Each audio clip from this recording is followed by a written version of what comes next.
The morning they carried Nora Whitfield's belongings out of the house and threw them into the mud, the temperature in Harlan County, Kentucky had already dropped below freezing. It was November of 1937. The girl was 15 years old. One boot was split clean through at the sole, so her left foot was bare against frozen ground.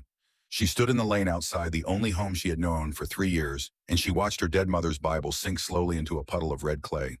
The wind came down off the ridge like something alive and angry. It found every gap in Nora's coat, every thin place in the wool she had darned and redarned until the fabric was more patched than original cloth. It found the bare skin of her left foot and did what cold wind does to bare skin in November in the mountains of eastern Kentucky, which is to say it made itself known immediately and without apology. She did not cry. She had learned in 3 years under Aunt Hester Pruitt's roof that crying accomplished nothing except giving Hester another reason to call her weak. And Nora Whitfield had learned very early that she could not afford to appear weak in front of people who had already decided what she was. Aunt Hester stood on the porch with her arms folded across her chest, her face the color of old paste, her expression carrying the particular satisfaction of a woman who has waited a long time to do something and is finally doing it. She wore her good coat, the gray wool one she kept for church, which meant she had dressed for this occasion the way other women dress for funerals, with intention, with the awareness of being seen. Behind her, barely visible in the shadow of the doorframe, stood her husband. Uncle Declan Pruitt was a quiet man. He had been quiet every day for the 3 years Nora had lived under his roof. He had been quiet when Hester worked the girl from before dawn until after dark. Quiet when she slept in the unheated attic room with frost forming on the inside of the window glass. Quiet when she was fed last, always after the dog. He had perfected silence the way some men perfect a craft with consistency and daily application until it became less a choice than a character trait. He stood in the doorway now and said nothing. He looked at the mud. He looked at the Bible sinking into it. He looked somewhere past Nora's left shoulder at a point in the middle distance that apparently required his full attention, a point that had nothing to do with the girl standing in the lane or the Bible in the puddle or the November wind coming off the ridge. "The whole town knows what you are," Hester said. Her voice was the voice of someone reading from a prepared document. There was no heat in it, no pleasure even, which was the thing that surprised Nora most. She had expected pleasure. She had prepared herself for pleasure. But what she heard instead was the flat delivery of a verdict that had already been decided and rehearsed and was now simply being performed for the record. Nora looked at her aunt. She did not look at Declan. She looked at the woman who had taken her in 3 years ago with the words, "Your mother was my blood, and I won't see her child go to the county," and who had then proceeded to extract from that child every ounce of labor, every hour of wakefulness, every scrap of usefulness she possessed in exchange for an attic room and meals that were always slightly less than enough. She looked at the woman who had called it charity in front of the congregation every Sunday for 3 years and believed the description because it was easier than the other one. "I won't have it under my roof," Hester said. "Not another day." Then she went inside. The door closed. Nora stood in the lane for a long moment. The wind moved through the bare trees on the ridge above the house. A crow called once from somewhere in the gray sky and then went silent, as if even it had nothing useful to add to the proceedings. She bent down and picked her mother's Bible out of the mud. She wiped it on the front of her dress, leaving a smear of red clay across the cotton. She tucked it under her arm. And then, because she had nowhere else to put her hands, she pressed her right hand flat against the outside of her coat over the place where she had stitched a hidden pocket into the lining the previous spring. She had stitched it herself by candlelight in the attic after Hester had gone to bed, using a needle she had borrowed from the sewing kit and thread she had pulled from the hem of an old curtain. She had made the pocket carefully with small tight stitches because it needed to hold something that could not afford to be lost. The notebook was still there. She could feel it through the wool. 63 pages of her mother's handwriting, thin and careful, as the woman herself had been pressed between covers of leather so soft with age that they felt almost like skin. The notebook was the one thing Hester had never known about, the one thing Nora had hidden every day for 3 years, moving it from the loose board beneath the attic floorboards to the coat lining when the weather turned cold and she needed to wear the coat every hour of the day. The notebook was safe. That was what mattered. She turned north and began to walk. To understand what happened next, you have to understand what Nora Whitfield was. She was not a witch. She was not a poisoner, not a practitioner of dark arts, not any of the things that Reverend Caleb Marsh had called her from the pulpit of the Harlan County First Baptist Church.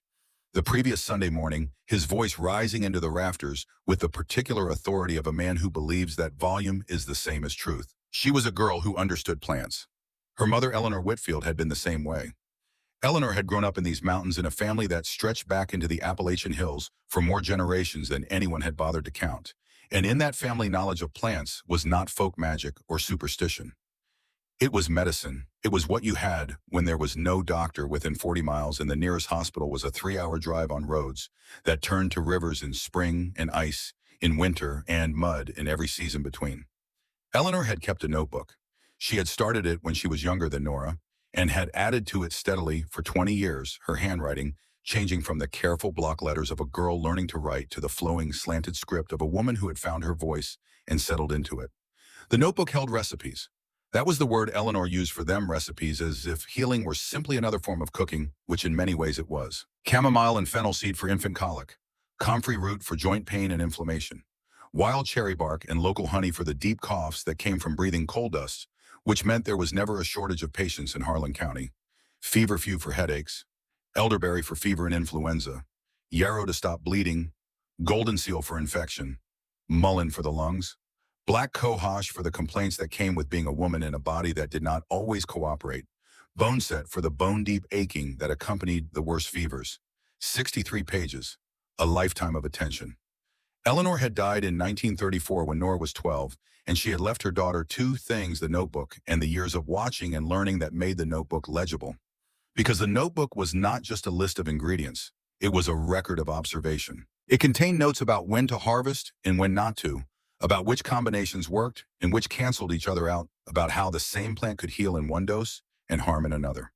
It was a document of a mind that had paid close attention to the world for a very long time, a mind that had understood that the difference between medicine and poison was often only a matter of proportion and timing. Nora had spent 3 years under Hester Pruitt's roof, adding her own notes to every margin. She had treated Hester's infant grandchild for colic using a tea brewed from chamomile and fennel seed that she gathered from the meadow behind the Baptist church and dried on the windowsill of her attic room when Hester was not looking. The child had stopped screaming within an hour. Hester had said nothing about it, which was the closest thing to gratitude her nature allowed. She had treated old Emmett Suttles down the road for the joint pain that had kept him from walking more than 20 feet without stopping, using a compress of comfrey root applied with hands so careful that the old man had closed his eyes and said soft as a secret that she had her mother's touch. He had been back at his garden within a week. He had told 3 people. Those 3 people had told others. She had brewed cough syrup from wild cherry bark and sourwood honey that half the children in the county had tasted at one point or another during the long damp winters when the coal dust in the air mixed with the cold and settled in small lungs. Mothers came to the back door of Hester's house for it. They came quietly and they left quickly, because being seen at Hester Pruitt's back door asking for the girl's remedy was not the kind of thing a respectable woman in Harlan County necessarily wanted to advertise. But they came, and their children got better. And for 3 years, this was an arrangement that everyone understood and no one discussed out loud. A kind of collective agreement to benefit from something they were not entirely prepared to name or examine too closely. Until Reverend Marsh's wife collapsed in the Harlan County General Store on a Thursday afternoon in late October of 1937. Dorothea Marsh was a tall woman with good posture and a firm handshake and a quality of contained suffering that most people in Harlan County mistook for dignity. She had been suffering from severe headaches for the better part of a year. Headaches that arrived without warning and lasted for hours, sometimes days, that no amount of aspirin or rest or cold compress could touch, that had a quality of presence to them, as if something inside her skull was asserting itself with increasing insistence. Nora had been treating her. It had started quietly, the way most things started in Harlan County, through a back-channel conversation between women that never needed to be explained to the men. Word had reached Nora that the preacher's wife was suffering. A jar of feverfew tea had been sent past hand to hand through the network of women who knew how these things moved. Then a lavender compress. Then a longer conversation conducted at the Pruitt back door on a Wednesday afternoon, when the Reverend was at a church council meeting in Whitesburg, with Dorothea herself standing in the cold air, looking both grateful and slightly ashamed of the gratitude. For 2 months, the headaches had eased. Dorothea Marsh had told 2 women who had told 4 others that the Whitfield girl had done what no doctor in the county had managed, that she had more of her mother in her than anyone knew, that there was something in those remedies that worked regardless of what one thought about the source. Then the headaches had come back. Not just the same, worse. Behind the eyes now, and different in character, a pressure, rather than a pain accompanied by episodes of blurred vision, that Dorothea described to Nora as seeing through gauze, as if the world had wrapped itself in something soft and impenetrable. Nora had read the description carefully sitting in her attic room by candlelight after Hester had gone to bed, her mother's notebook open on her knees. She had written in the margin in letters small enough not to be noticed by anyone who happened to look. These are not the same headaches. She had not known what they were. She had been 15 years old, and she had never been to a school with more than one room, and she had no access to medical texts or trained physicians. But she had known with the certainty of someone who has learned to trust what observation tells her that they were not the same headaches. The quality of the pressure was wrong. The location had shifted. The blurred vision was new. She had said as much carefully to the woman who carried her messages to Dorothea. She had said that the remedy was not working the way it should, and that Mrs. Marsh ought to see a physician, a real one, in Charleston if necessary, because what she was describing was beyond what Nora could address. 2 weeks later, Dorothea Marsh collapsed in the general store. She went down between the canned goods and the dry goods counter, landing hard on the wooden floor. Her eyes rolled back, her arms thrown out to either side like someone trying to catch themselves against a fall that had already happened. Women screamed. Men ran. Someone rode for the doctor in Benham, who arrived 40 minutes later and arranged for the county ambulance to take her to Charleston. She had a tumor. The doctors at the hospital in Charleston would determine it with the kind of precision that required machines and specialized training and the accumulated knowledge of modern medicine. A growth pressing against the structures at the base of her brain, growing slowly for the better part of a year, pressing against things that were not designed to accommodate pressure. Nothing on earth could have stopped it at that stage. The surgeons in Charleston would operate, and Dorothea Marsh would survive, but she would never fully recover, and she would spend the rest of her life in a chair by a window, in a house that smelled of camphor and old wood, the world arriving to her through the gauze that had never fully lifted.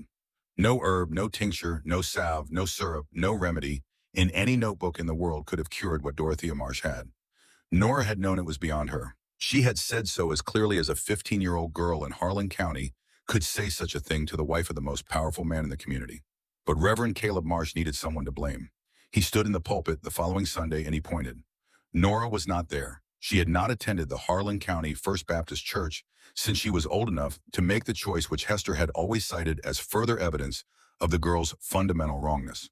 But enough people who had been there described it to enough other people who had not, that by Sunday afternoon, the words had moved through the county the way fever moves through a household room by room, person by person, impossible to stop once it had started. Reverend Marsh had called her a witch. He had called her a practitioner of old mountain dark arts, a girl who mixed poisons and called them medicine, who drew suffering people to her with false promises and interfered with the natural order of God's creation. He had described her notebooks as records of ungodly knowledge, passed down through generations of women who had chosen the darkness over the light.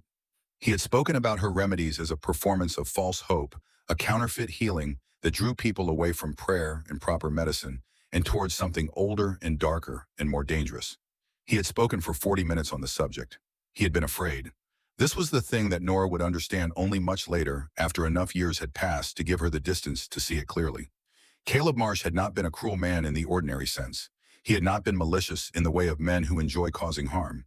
He had been a frightened one. His wife had suffered for months. His prayers had not helped her. His authority and his connections and his standing in the community had not helped her. The doctor in Benham had not helped her. But a 15-year-old orphan girl with a dead woman's notebook had made her better, at least for a while, and that had frightened him more than the suffering had, because it meant there were things in the world that operated outside his understanding, outside his authority, outside the framework he had spent his entire adult life constructing and defending. And Reverend Caleb Marsh had built his entire life on the premise that he understood everything that mattered. So he pointed at the girl. And Harlan County, which had trusted his voice for 20 years from that pulpit, turned to look where he was pointing. One by one, the people Nora had helped found reasons not to remember her kindness. The women who had come to the back door for her cough syrup suddenly could not recall doing so. The men who had watched their children recover from the things the doctor had given up on suddenly had other explanations. Old Emmett Suttles, who had said she had her mother's touch, stopped walking past the Prewitt house. The mothers who had pressed her hands and said, "God bless you, child," no longer met her eyes at the general store, finding other directions to look in when she passed. The community closed around itself like a wound closing, excluding what it had decided was the source of infection. By the following Wednesday, Hester Prewitt had found her justification. She had been looking for one. This was something else Nora understood only later. Hester was not a woman who acted without cover. She needed a framework, a reason that sounded righteous before she could do the thing she had been wanting to do for 3 years, which was to be rid of the girl who looked at her with those steady, undeceived eyes, and who had never not once in 3 years behaved as though Hester's self-description was accurate. She had taken in her dead sister's child because the alternative, the county home, the shame of it had been worse than the inconvenience of a girl to work. She had extracted 3 years of labor from that girl and called it shelter. She had called it charity. She had stood in church and described herself as a woman who had sacrificed for family, and she had believed this description because it was easier than the other one, which was that she had taken in a child and used her the way you use a tool, and felt the discomfort of that truth every time Nora looked at her without flinching. The Reverend's sermon gave her what she needed, a name for what she had been housing, a theological framework for the discomfort she felt whenever Nora looked at her with those steady eyes that never seemed to quite believe anything Hester said. A reason finally that sounded righteous enough to be spoken aloud in company, to be written, so to speak, in the public record of Hester Pruitt's self-understanding. So she had carried the girl's things to the lane herself, piece by piece, dropping them in the mud, with the deliberate care of someone performing an act they want witnessed. She had done it in the morning when the neighbors could see. She had stood on the porch in her good coat and delivered her verdict in a flat voice. And behind her, in the shadow of the doorframe, her husband had said nothing. What Declan Pruitt did that night, Nora would not know for 7 years. She would not know that after Hester had gone to bed and the house had gone quiet, he had sat at the kitchen table for a long time in the dark, not lighting the lamp, just sitting with his hands flat on the oilcloth and his eyes on the wall, and whatever it was that a man looks at when he is being honest with himself about himself. She would not know that he had gone out to the lane after full dark with a rag from the barn and a tin of the saddle oil he kept for his harness work, and had found her mother's Bible in the place where the mud had dried and stiffened around it, that he had cleaned it carefully and treated the leather with the oil working by lantern light in the barn so Hester would not see, that he had carried it inside and wrapped it in brown paper from the pantry and put it in the back of the cupboard behind the mason jars in the place where Hester never looked. She would not know that he had then sat back down at the kitchen table and written with great effort and much crossing out a note on a piece of paper torn from the back of last year's farm almanac, that he had written it 3 times before he had something he thought was clear enough, that he had then gone upstairs to where Nora's coat hung on the peg outside the attic door and had slipped the folded note into the hidden pocket he had noticed, but never mentioned the one she had stitched into the lining with such careful small stitches.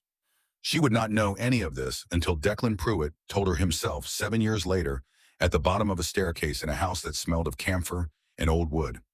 What she did know, what she had discovered the evening before they threw her out, was a folded scrap of paper that had appeared in the hidden pocket of her coat, the pocket she had stitched herself in the lining where the notebook lived. Someone had put it there while she was sleeping, or while she was working, or while her coat was on its peg, and she was somewhere in the house that was not near the peg. She had unfolded it by candlelight in the attic, lying on her stomach on the thin mattress, with the candle close enough to read by. The handwriting was unfamiliar, cramped, and slightly uneven, the hand of someone who did not write often and found the act effortful. Opal Tully, it said, "The ridge above Darnell's Hollow. She knew your mother. That was all. No name, no explanation, no instruction, no indication of who had written it or why or what was expected of her on the basis of this information. Just a name, a location, and a fact that felt in the particular cold of that attic on that night like the most important thing anyone had said to her in 3 years. She knew your mother." Nora had lain there for a lengthy time with the scrap of paper in her hand, listening to the wind move across the roof above her head, and the sound of Hester's snoring from the room below, and the settling of the house around her. She had not allowed herself to speculate about who had put it there, because hope was a thing she had learned to manage carefully, the way you manage a fire in a dry season. You keep it small. You watch it. You do not let it get away from you. But she had folded the paper and put it in her coat pocket, separate from the notebook on the other side of the lining where it would not get damp. And in the morning when Hester threw her out, she had walked north. For 3 days she walked. The mountains of Harlan County rose around her like walls, their flanks stripped bare by November, the trees clattering in the wind like something that had lost its covering and not yet found it again. She followed creek beds where she could, because the water led downhill, and downhill meant valleys, and valleys meant slightly less wind and slightly more shelter, and the possibility of finding things to eat along the creek margins. She ate what the season had left. The last of the autumn's wild persimmons, soft and wrinkled, and so sweet they made her back teeth ache, the frost having done to them what frost does to persimmons, which is to transform their bitterness into something approaching candy. Black walnuts cracked between 2 rocks, a patch of chickweed growing near a spring that she ate by the fistful, sitting on her heels in the cold mud, chewing steadily with the focused attention of someone eating not for pleasure but for continuation. She drank from streams so cold they turned her teeth to ice. At night, she burrowed into leaf piles at the base of south-facing rocks, the way her mother's notebook described animals doing in winter, using the insulation of depth and the residual warmth stored in the stone through the day. She shook herself to sleep and was shaking when she woke, and the shaking was actually a comfort because she had read in Eleanor's notebook what it meant when the shaking stopped. She did not cry, not because she was not afraid. She was afraid every hour of every one of those 3 days, with a fear that sat in her chest like swallowed iron and made her breathing shallow and her thoughts jagged and short. But she had learned walking through those mountains that fear was just another kind of weather. It came. You moved through it. You kept walking. You did not pretend it was not there, because pretending was a waste of the energy you needed for walking. On the second day, she found an abandoned hunting camp with half a roof still intact and a rusted tin can she used to boil water from the creek, which tasted of minerals and cold, and faintly of rust, but was at least hot when she drank it. She slept there for a few hours lying on the bare ground with her coat pulled tight, and felt when she woke that she had made a decision, though she could not have named exactly when the decision had happened. She was not going back. Not to Harlan. Not to anyone who had watched what happened and said nothing. Not to a life defined by what Reverend Marsh had said from his pulpit, or what Hester Pruitt needed to believe about herself. Not to the arrangement where she made herself small enough to be tolerated and useful enough to be kept. She was going to Darnell's Hollow. She was going to find the ridge above it. She was going to find Opal Tully. On the third night the storm arrived, she heard it before she saw it. A sound like a freight train moving through the ridge above her, a sustained roar that was not wind exactly, but something wind became when it carried enough ice and intention and had been building for long enough to have real momentum behind it. The temperature dropped 15 degrees in what felt like minutes. The last light went out of the sky as the clouds closed over everything.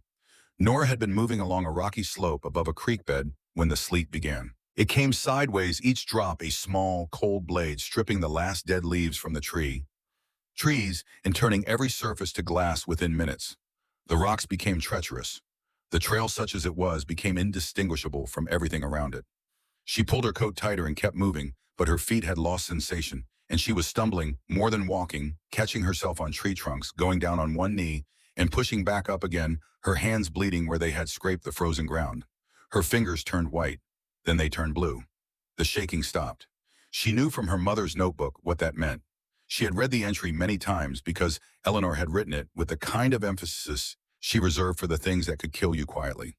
When the shaking stops, it means the body has made a decision. It has stopped trying to generate heat and started trying to preserve what it has. It is the body giving up on fighting and starting to manage the dying. She knew what it meant, and the knowing was strangely separate from the experience of it, as if she were reading about herself from a slight distance, which was itself another sign of the cold working on her thinking, narrowing it down, slowing it, making everything feel slightly unreal. She went down, not falling exactly. More a slow collapse, her legs giving out against the base of a rock outcropping her back, sliding down the wet stone until she was sitting with her knees drawn up and the sleet coming in at an angle that the rock only partially blocked. She sat there and she understood in a dull, distant way that she was in serious trouble, and that understanding was not accompanied by the urgency it should have been, which was itself the most frightening thing about it.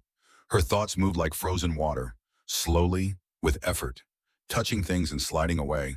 She thought about her mother's face. The particular blue of the dress Eleanor had been buried in, a blue like the sky in early September, before it fully decided to be autumn.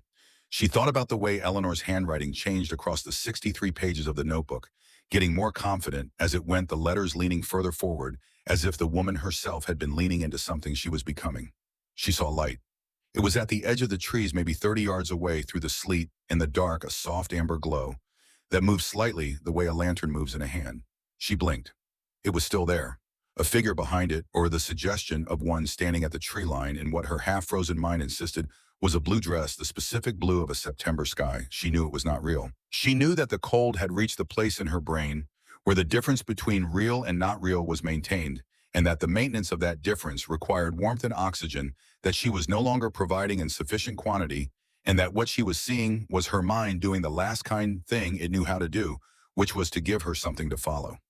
She crawled toward it anyway, because there was nothing else to do, because the alternative was staying against the rock and letting the body finish its decision, because even a mind that knows it is hallucinating will follow the last light it can see when the last light is all there is. She crawled on hands and knees over frozen ground, her palms leaving blood on the ice where the skin had split. She crawled through the sleet and through the dark and through the roaring of the storm above her in the trees, through the cold that had gotten into her shoulders now and made her arms want to give way. She crawled toward the light at the edge of the trees for what felt like an hour but was probably 10 minutes, because time in that state is not reliable. She crawled into a gap in the rock face. It was narrow, barely wide enough for a girl's shoulders, and it smelled of old wood and mineral water and something faintly sulfurous, and it was dark inside except for the source of the light, which turned out to be not a lantern, and not her mother, and not anything divine.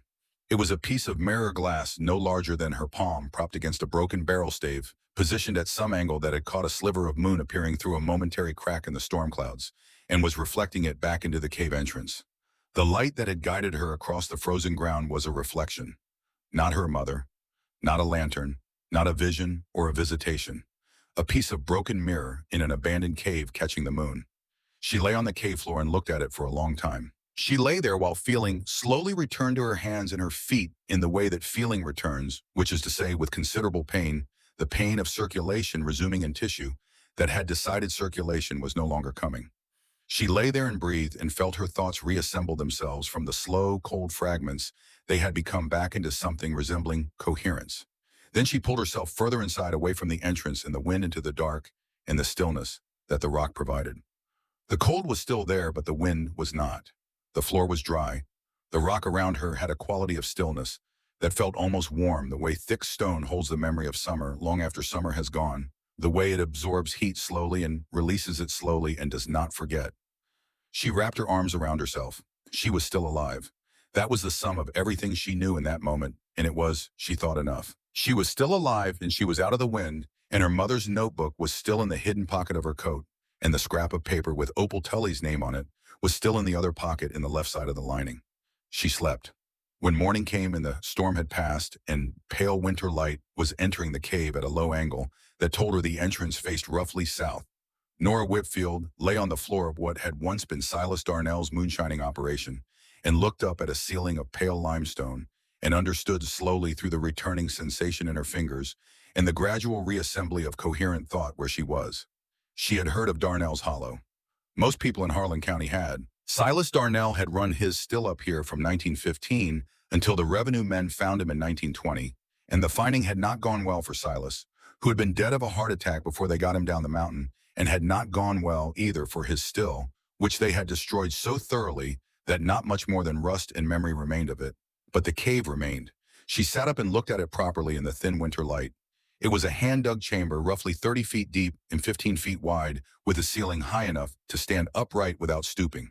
The walls were limestone, the kind that holds temperature the way a root cellar does, absorbing the day's heat and releasing it through the night. A natural spring emerged from a fissure in the far wall, no wider than a man's forearm, and trickled down the stone to collect in a shallow basin that Silas had lined with clay during his years of operation. There were smaller chambers. She could see the openings of them from where she sat, carved or worn into the softer rock on either side of the main space. Storage, she thought, for barrels, for supplies, for the raw materials of a trade that had ended 17 years ago but had left the infrastructure behind. The entrance faced due south. She sat with her back against the cool wall and thought about that. South-facing in the mountains meant direct winter sun. It meant hours of light during the growing season entering at low angles that reached deep inside a space like this. It meant a microclimate significantly warmer than the ridge above, protected from the north winds that came down off the higher elevation with such intention. She thought about the pit greenhouse article, the one she had found in a pile of old magazines at Hester's house, magazines used for starting fires stacked near the wood stove, in a pile that Hester raided every few days for kindling. She had found it on a Saturday afternoon when she had been sent to fetch starting material for the evening fire, and had instead stood in the kitchen reading it with a particular absorption of someone who has found exactly the thing they needed before they knew they needed it. A pit greenhouse, a structure dug into the earth using the stable temperature below the frost line and its insulation using a south-facing glass wall or opening to collect solar radiation, creating a growing environment that stayed above freezing through the worst winters without any additional heat source. Farmers in Minnesota and Vermont were building them to grow food through January. The principle was simple enough to be stated in one sentence: the earth itself was the greenhouse. She had torn the article out carefully, folded it, and hidden it in the notebook. She looked at the chamber around her. at the south-facing entrance, the natural spring providing constant moisture. The deep storage chambers that would maintain a stable temperature far below the frost line. The limestone walls that had spent 1,000 years absorbing and releasing heat according to their own slow schedule, indifferent to seasons. She looked at all of it and felt something shift in her chest that was not yet hope, because she had learned to keep hope at arm's length until it had earned her trust, but was the thing that comes before hope. The recognition of possibility. The sense that what you are looking at might be, if approached correctly and worked with sufficient care, exactly what you need. She reached into the coat lining and drew out her mother's notebook. She opened it to a blank margin near the back, one of the wider margins, on a page that Eleanor had not fully filled. She took the pencil stub she kept tucked into the spine. She began to write. Not remedies this time, not recipes, plans. She spent 2 days in the cave before she climbed the ridge. 2 days learning the space pacing the chambers, finding where the water went and where the light reached at different hours of the day. She ate nothing in those 2 days. She drank from the spring, which was clean and cold and faintly mineral tasting, and she wrote in the margins of her mother's notebook. And she slept when the cold required it, and she woke and wrote more. By the end of the second day, she had 4 pages of notes in her smallest hand. Rough sketches of the chambers with measurements estimated in arm lengths and converted to feet. A list of what she would need. A list of what she already had, which was shorter but not nothing. A list of the plants she knew grew wild on these ridges, organized by light requirement and moisture need, and whether they could be transplanted or would need to be started from seed, and whether the seeds were available now or would have to wait for spring. 40 species. She thought 40 was achievable. She thought reading and rereading the greenhouse article and cross-referencing it with her mother's notes on each plant's growing requirements that the cave could sustain 40 species year-round if she managed the water and the light and the soil carefully. If she paid attention. Paying attention was the thing she was best at. On the third morning, she climbed the ridge. The trail was steep and icy, and she went up it on her hands and knees, in places pulling herself from tree root to exposed rock to frozen ground, breathing hard in the cold air that scoured the back of her throat. The view opened up as she gained elevation, the hollow falling away below her, the ridge line across from her, catching the morning light, the mountains stretching away in every direction, with the particular quality of winter mountains, stripped down to their essential shapes, nothing soft or obscured. She was looking for a cabin. She found it, an hour after sunrise, a small structure, on a south-facing bald where the trees gave way entirely, and the view stretched 30 miles in every direction, ridge after ridge of mountains going blue in the distance. The cabin was old but solid, the logs fitted with the precision of someone who had thought carefully about weather and had the skill to act on that thinking. The chinking between the logs was recent, redone perhaps in the last few years. Smoke came from the chimney in a thin, straight column that meant a controlled fire, not a careless one. Nora stood at the edge of the clearing and waited. She had learned growing up in these mountains that you did not approach a mountain person's cabin unannounced. You stopped at the edge of the clearing and you let yourself be seen, and you waited for an invitation, because mountain people had various ways of dealing with uninvited visitors, and not all of them were hospitable. The door opened before she had decided whether to announce herself. The woman in the doorway was old, not old in the way of people who have aged and show the signs of it, but old in the way of certain rocks and certain trees. Old, as in fundamentally of this landscape, so thoroughly a part of the mountain that it was difficult to imagine the mountain without her. Her face was creased deeply in all directions, the creases of a face that had spent 70-some years in the weather, reading it, responding to it, outlasting it season after season. Her eyes were the pale blue of a sky that has thought about being gray and decided against it, a color that looked in the winter morning light, very clear and very direct. She looked at Nora for a moment, at the torn coat, the split boot on one side and the bare foot on the other, the foot that had been bare since the morning they threw her out, wrapped now in strips of petticoat that had kept it from freezing but had not kept it dry. At the mud on the dress and the hands that had never fully warmed since the night on the frozen ground. At the notebook clutched under one arm and the Bible under the other, both held with the grip of someone who has decided that these two things are not getting lost regardless of what happens to everything else. She looked at all of it without expression, without the pity that Nora had been dreading and the judgment she had been preparing herself for. Your mama would have done the exact same thing, she said.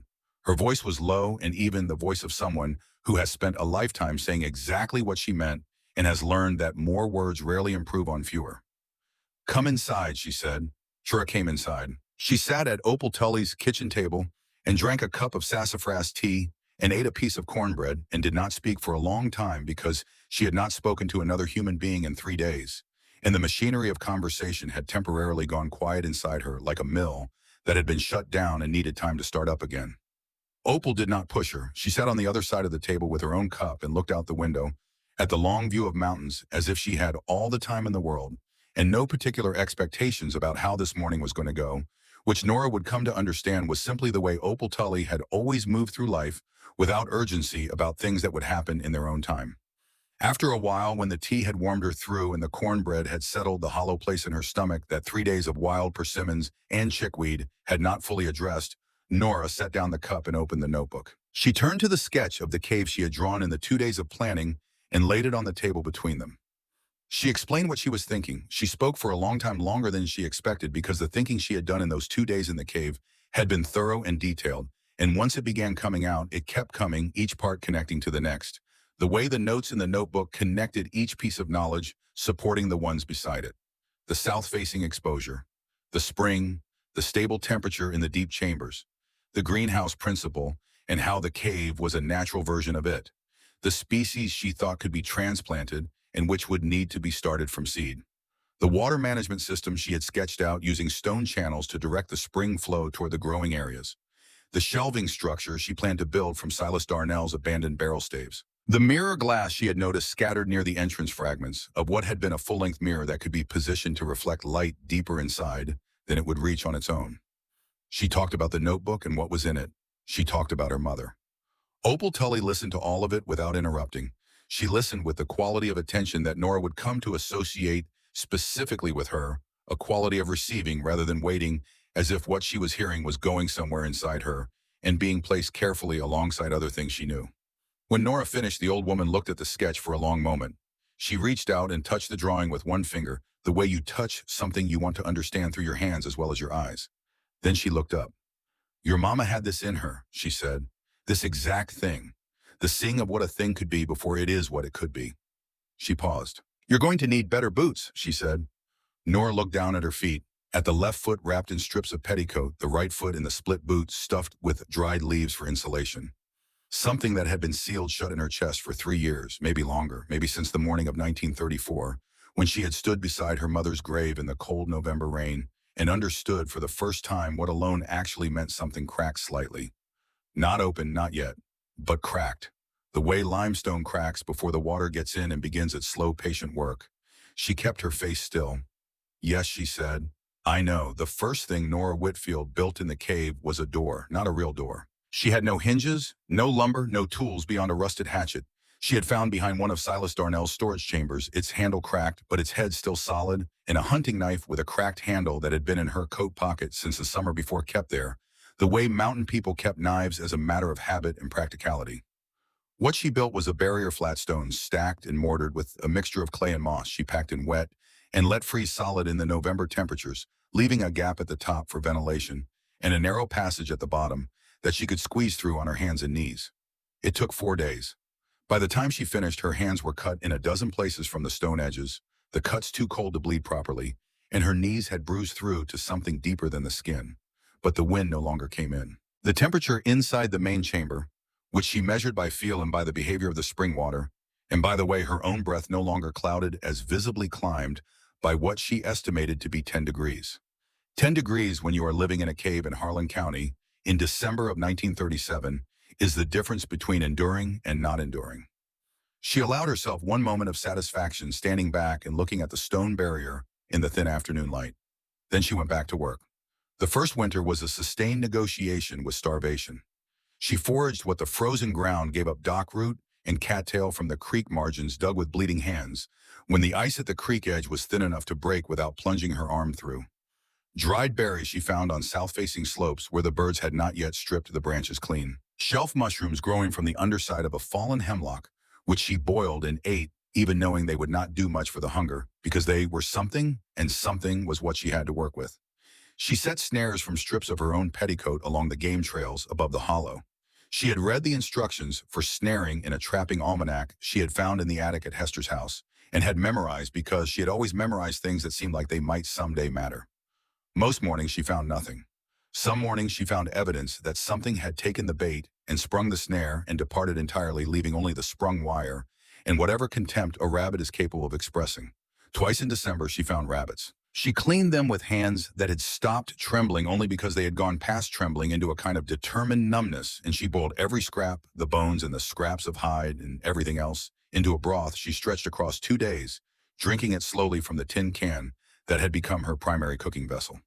January was the worst month. 5 days without food in the middle of January, when the temperature outside the cave dropped far enough that the spring water ran slower than usual, as if even the underground water was conserving itself, and the stone walls radiated a cold that went through her blanket and through the old burlap from Silas Darnell's abandoned supplies that she had folded for extra insulation and into her bones like a slow sustained intention. She lay in the deepest chamber, which was the warmest by 2 or 3 degrees, and she did not move more than necessary, and she read her mother's notebook from the beginning to the end and started again. She read it because Eleanor had taught her that the mind needed to be occupied when the body could not act, that an unoccupied mind in a desperate situation was a danger to itself, and because reading Eleanor's handwriting was the closest thing to conversation she had.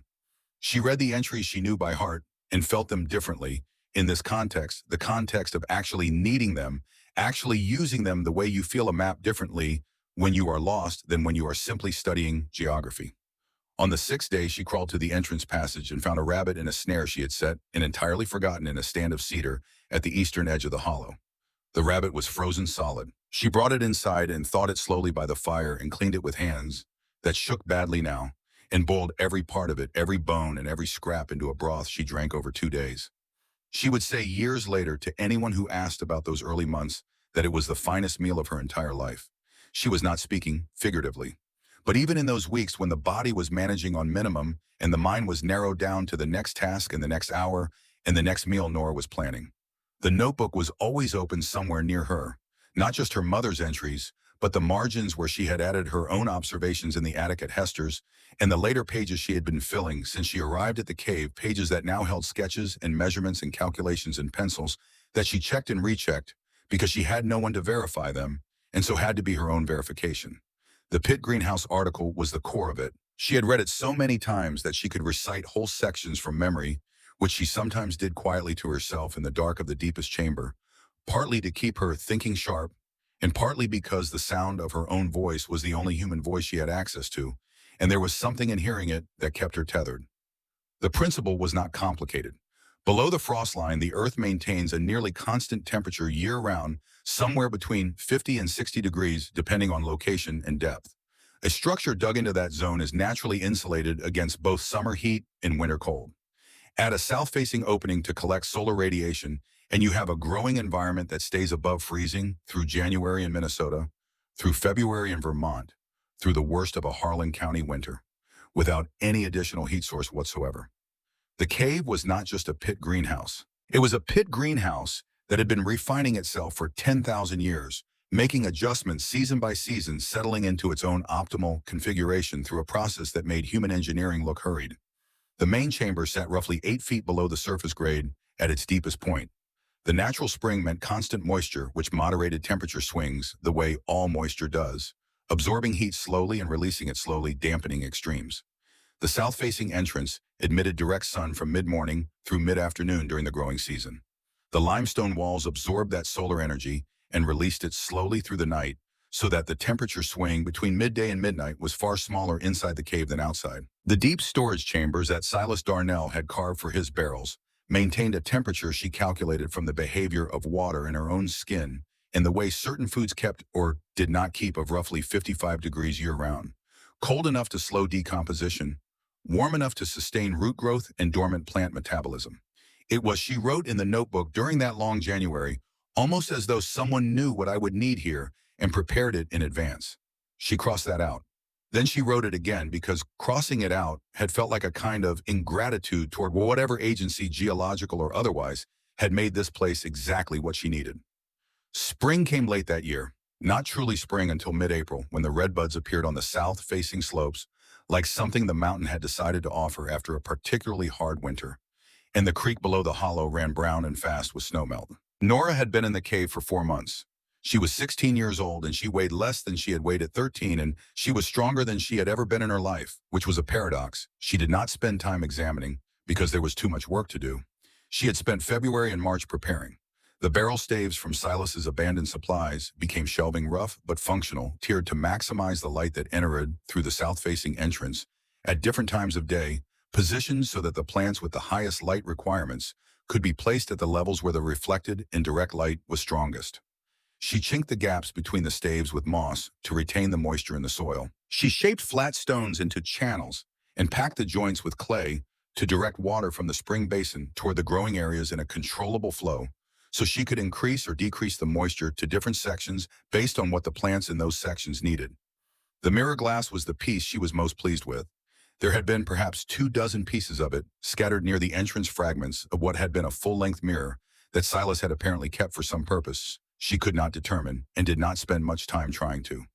She collected every piece she could find and spent 3 evenings positioning them carefully against the stone wall at angles she determined purely by observation, shifting each piece a fraction and watching where the reflected light moved on the cave floor and walls, adjusting until she had extended the zone of usable growing light by nearly 6 feet beyond where the direct light from the entrance reached. She was proud of the mirrors. She did not tell anyone about them for a long time because there was no one to tell, but she thought about them often, and the thinking had the quality of quiet satisfaction that she was beginning to understand was what passed for joyful in a life conducted largely in one's own company.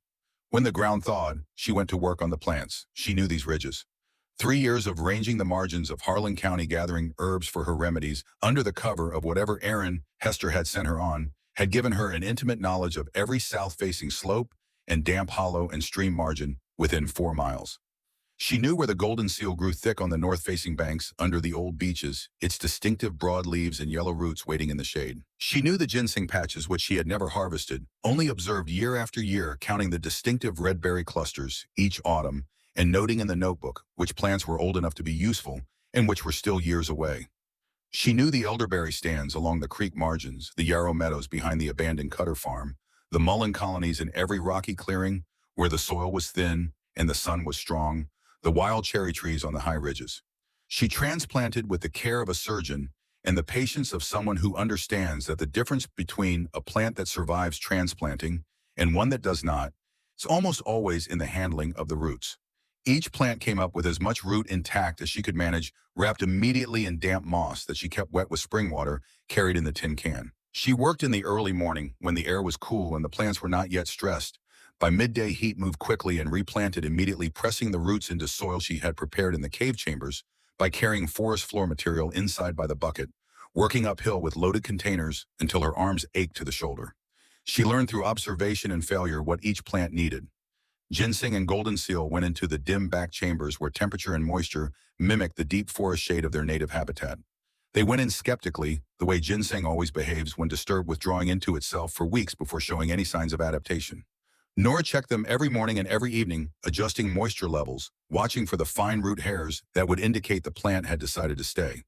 Elderberry and mullein went near the entrance where the light was strongest, yarrow on the shelves where it could catch the reflected light from the mirrors, wild cherry in the central chamber where the temperature was most stable. Black cohosh, which was one of the most important entries in Eleanor's notebook for women's complaints, went through 3 failed transplantings before she understood the drainage problem, that it needed the moisture but not standing water, and that she had to build up the growing bed by 2 inches exactly so the roots sat above the water table. She noted every failure, not with frustration exactly, but with the focused attention of someone who understands that a failure is just a question that has been answered. She wrote the failures in the notebook with the same care she gave the successes, because Eleanor had taught her that you learn more from what does not work than from what does, and because someday someone else might read these notes and save themselves the cost of learning the same lesson twice. By midsummer of 1938, she had 43 species growing in the cave. She stood at the entrance one evening in July and looked at what she had made, and the light was coming in at the low summer angle that made the limestone walls glow faintly amber, and the shelves of plants were green and warm and growing, and the smell of the place was something she had never encountered anywhere else: mineral water and leaf mold, and a dozen different green growing things, all contributing to a compound fragrance that she associated ever after with a particular feeling of a thing going right. She allowed herself, standing there in the amber light, 1 minute of something that was not cautious hope, but actual joy, uncomplicated, unguarded joy, the kind she had not felt since before her mother died. Then she went to check the ginseng. It was around this time that Opal Tully began coming down the ridge. The old woman had been aware of Nora since the morning she had appeared at the cabin door. She had said little that first day beyond the practical. The boots she pressed on Nora were 2 sizes too large, but sound stuffed with wool rags to fill the gap. And they kept her feet dry through the rest of the winter, which was more than the split boot had been doing. She had sent Nora back down the ridge that first afternoon with cornbread wrapped in a clean cloth and a jar of last summer's sourwood honey, and the statement, delivered without ceremony, that she would come down herself when the weather allowed. She came for the first time in March when the snow was still on the ground, but the worst of the cold had broken, picking her way down the steep trail with a walking stick in a pace that suggested she had been navigating this mountain since before the trail existed and found the trail, if anything, somewhat redundant. She stood in the entrance of the cave and looked at what Nora had done. The stone barrier mortared with clay and moss. The shelving built from barrel staves tiered and moss-lined. The mirror glass positioned along the walls with evident care and evident thought. The spring water channeled through clay-packed stone grooves toward the growing areas. The notebook open on a flat stone that served as a work table covered in Nora's dense marginal writing. She looked at it all for a long time, turning slowly, taking in each element with the attention of someone who is not just seeing, but understanding. Then she said, "Your mama would have done the exact same thing." It was the same thing she had said at the cabin door 3 months before. But Nora understood, hearing it the second time in this different context, that it was not a repetition. It was the old woman's way of saying something that mattered enough to say in 2 different registers, once for the girl and once for the work, and the meaning was slightly different. Each time at the cabin door, it had been about who Nora was here in the cave. It was about what Nora had done, and the distinction mattered. Opal Tully did not teach Nora herbalism from the beginning. This was the first thing Nora understood about their arrangement, and it was important to understand it correctly. There were things Opal knew that Nora did not, specific practical things, the kind of knowledge that only comes from 50 years of daily practice on a particular mountain with particular plants in particular conditions. But Nora was not a student arriving at a subject from ignorance. She was a practitioner arriving at a conversation, and Opal treated her accordingly, which was one of the most important things anyone had ever done for her. Opal taught her to harvest golden seal under a waning moon, when the plant's energy had drawn down from the leaves and concentrated in the root, making the root more potent for its medicinal purposes. She taught her to judge that potency by the depth of yellow in the freshly cut root. The brighter and deeper the yellow, the more berberine it contained, and berberine was what made golden seal effective against infection. She taught her to make proper tinctures, not the simple water infusions Nora had been brewing from Eleanor's instructions, but extractions in corn whiskey that preserved the active compounds for months and concentrated them far more efficiently than water alone could manage. She showed her how to pack a mason jar with fresh plant material, cover it completely with spirit, and seal it away from light for 6 weeks, shaking it every few days so that the alcohol had constant contact with fresh surfaces of the plant material and could pull out every useful compound it contained. She taught her to render salve from bear fat and beeswax, the fat kept pure and clean in the cold storage chamber. The beeswax from a colony that had been living in a hollow tree above the cabin for as long as Opal could remember.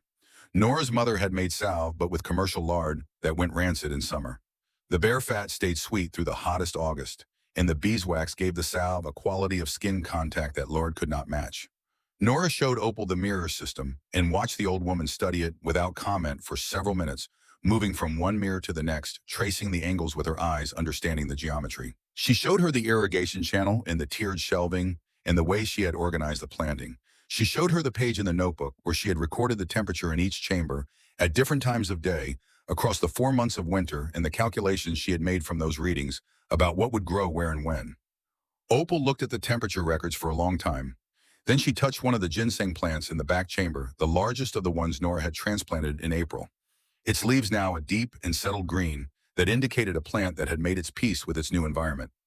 Wild ginseng took 6 or 7 years to reach useful maturity in the wild. This plant, transplanted as a 3-year root, had been in the cave for 4 months and was visibly, measurably larger than when it arrived. She shook her head slowly. "I believe you've done something nobody in these mountains has ever thought to do before," she said. Nora looked at the ginseng. "I just gave it what it needed," she said.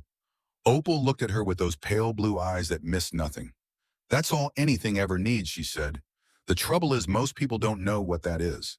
Or they know, and they won't take the trouble."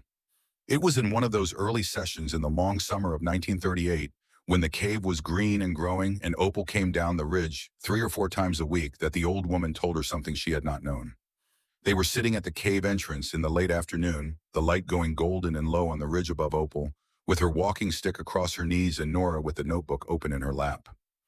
They had been talking about Eleanor the way they sometimes did, in the careful way that people talk about the dead when they are trying to understand rather than simply remember. Opal had known Eleanor as a young woman before Nora was born, had taught her some of what she knew, and the conversation about Eleanor had a quality that nothing else in Nora's life had, which was the quality of her mother being present in the room through someone else's remembering. Your mama had a garden once, Opal said. Not like this, smaller, in town. Nora looked up from the notebook. She built it in the lot behind the Whitfield house, Opal said. The year before you were born, medicinal plants same as these. She had it going for 2 seasons. People came to her the same way they come to you now. Nora waited. The Reverend at the time was a younger Caleb Marsh and a more frightened one, Opal said.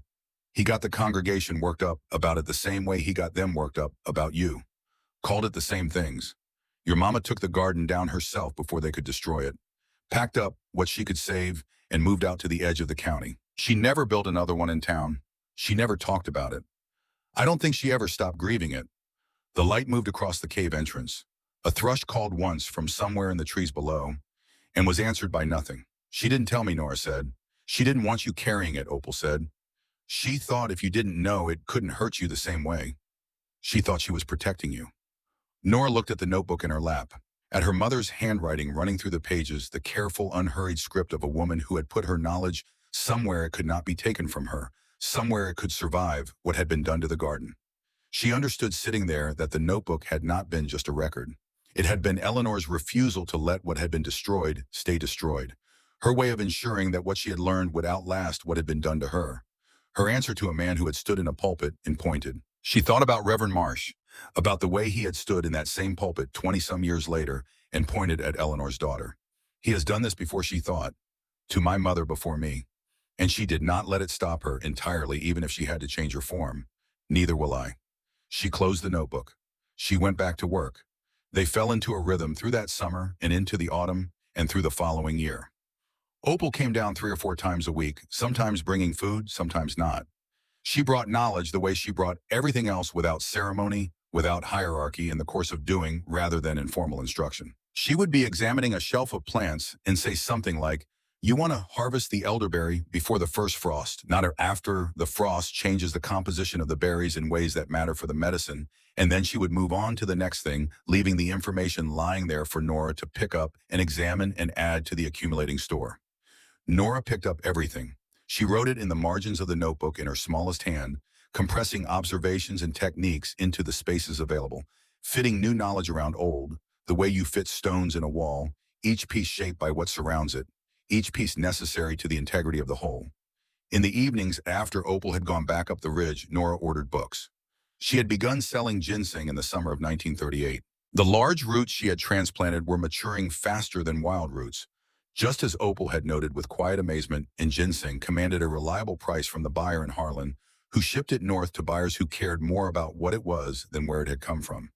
It was slow money and careful money, because she harvested only what was ready and replanted what she could.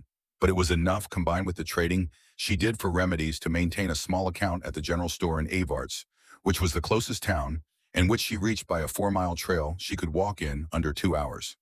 The books came from a shop in Lexington. She had found the address in a copy of a farm journal that Opal kept for the almanac pages in the back. She ordered botany texts, pharmacology surveys, agricultural handbooks, plant chemistry guides, anything that connected to what she was doing and might tell her more precisely why it worked or how to do it better. The bookseller, a woman named Lucinda Cross, who included brief handwritten notes with each order, began anticipating what Nora would want next, and occasionally included an additional title with a note that said simply, thought this might be useful, which it invariably was. Nora read them by lamplight after the day's work was done, lying on her stomach in the deep chamber and with the lamp close, connecting the science to the practice, the way you connect the names on a map to the terrain you have already walked. Eleanor's notebook told her that wild cherry bark reduced coughing in patients with cold lung. The pharmacology text told her that wild cherry contained prunicin, a compound that converted in small quantities during digestion, and that the resulting compounds suppressed the cough reflex without depressing respiration, the way commercial cough suppressants did. The chemistry explained why the remedy worked. The notebook told her how much was safe. She needed both. She always needed both. Then came the news from Harlan County. Opal brought it on a Tuesday morning in early October of 1940. Matter of fact in the way she delivered all information sitting on the flat rock outside the cave entrance that had become her habitual seat, peeling an apple with a small knife in the so practiced way of someone who has peeled a great many apples and sees no reason to hurry. Word had got around, she said. Not locally, not in Avarts, but further south in the county, in the hollows around Bledsoe and Golston, and down toward the Virginia line.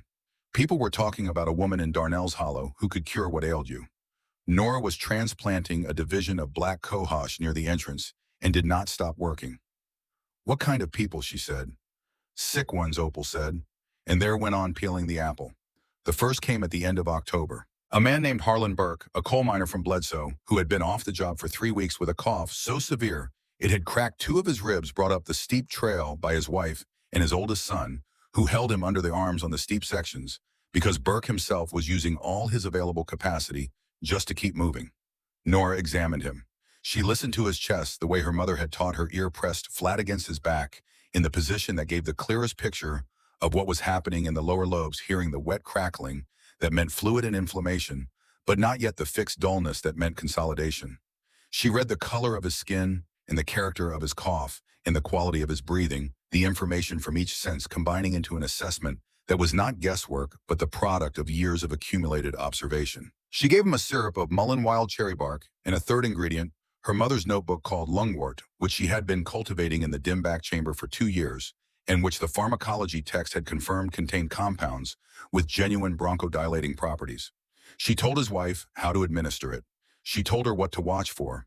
She told her to come back in 10 days if he was not improving. He was back at work in 4 days. Word moved through the hollows the way water moves through limestone, slowly at first finding every available crack, and then all at once when enough cracks had been found.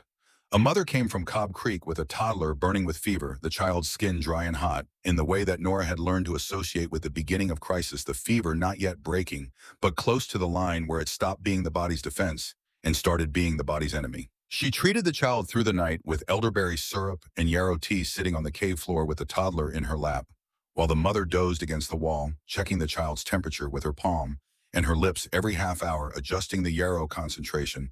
When the fever climbed above the threshold, she carried in her mind from Eleanor's notes. The fever broke at dawn. The little girl opened her eyes and said, "Mama," in the voice of a child who has been somewhere frightening and has found the way back. Nora handed her to the mother and went outside and stood in the gray morning light and breathed carefully for a while, doing nothing else, just breathing. Then she went back in mind and wrote down exactly what she had done and what had worked and what she would do differently next time. By 1942, she had expanded. With the help of 3 men whose families she had treated, men who arrived one Saturday morning with tools and the kind of wordless mountain purposefulness that meant they had discussed this among themselves and made a decision and were not looking for permission or praise. She carved 2 additional chambers into the soft limestone of the cave wall. The work took 6 Saturdays. The men came and went without being asked twice, and Nora fed them at midday from what she had, which was never enough but was offered completely, and at the end of the 6th Saturday the new chambers were finished. Nearly 1,000 square feet of growing space. She built the workshop near the entrance, a frame structure of rough sawn boards that a sawyer from Bledsoe had milled in exchange for a year's worth of chest salve for his wife's arthritis. A long pine table ran the length of one wall. Above it, shelving held hundreds of glass jars, each labeled in Nora's small, precise hand, with the contents, the harvest date, and the recommended use and dosage. She had developed a drying system using the natural upward draft through the cave's ventilation crevices, hanging bundles of harvested herbs in the warm airflow, so they dried quickly and evenly, without losing the volatile compounds to excessive heat. The war came. She had known it was coming, in the way that people who pay attention to large events always know such things, before the official announcements, reading the shape of the world in the newspapers that arrived at the Evarts General Store 3 days late, and in the conversations of men at the Crossroads store whose brothers in Europe had stopped writing as frequently. When it arrived in Harlan County as absence. The young doctors went first, then the older ones who volunteered. The county health office issued a statement that was essentially an acknowledgement that remote mountain communities would need to manage with what they had for the duration. What the communities around Darnell's Hollow had was Nora Whitfield.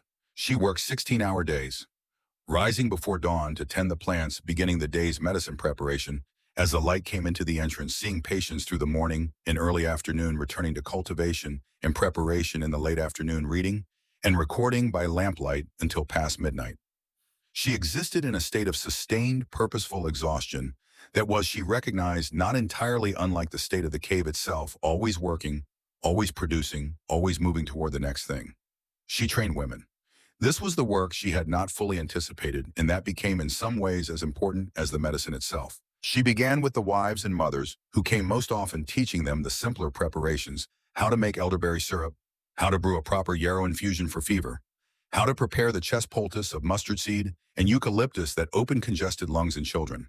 She taught them carefully, making them repeat the process back to her, insisting on precision with quantities, because the difference between therapeutic and harmful was often only a matter of proportion. They carried the knowledge back to their hollows. They taught their neighbors. A network spread across 3 counties that had no formal name and no organizational structure, just women who knew things and passed them to other women who needed to know things, the way knowledge had always traveled in these mountains, through kinship and trust and the slow accumulation of shared experience. Then came the morning she found the cave destroyed. It was a Tuesday in March of 1943, before full light, when she came down from the cabin above, where she had spent the night nursing a patient too sick to be moved. She came through the entrance passage and lit the lamp and stood still. Half the shelving on the east wall had been pulled down.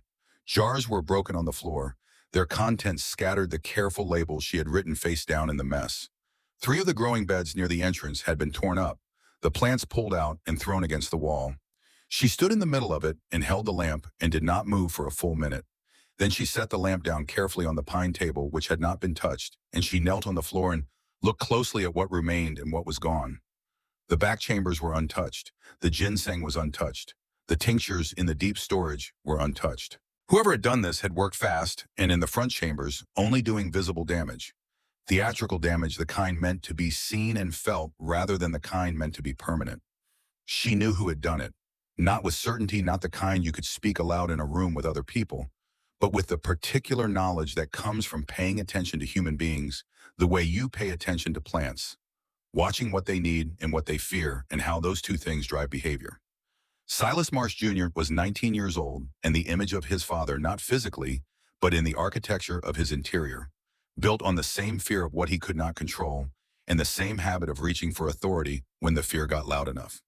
She had seen him twice in Evarts, watching her from across the road with an expression that was trying to be contempt, but was underneath something considerably more uncomfortable. He had done what his father had taught him in the way that fathers teach, without teaching, by example and atmosphere, in the daily demonstration of what a man does when the world does not arrange itself according to his understanding of it. She did not go to the sheriff. She did not tell Opal. She cleaned the cave herself, spending the rest of that day and the next on her knees on the floor, salvaging what could be salvaged and composting what could not. She rebuilt the shelving with boards from the workshop. She replanted the torn beds from rootstock she had kept in the deep chamber, precisely because she had always understood that redundancy was a form of wisdom. 3 weeks of work to restore what an hour of fear had destroyed.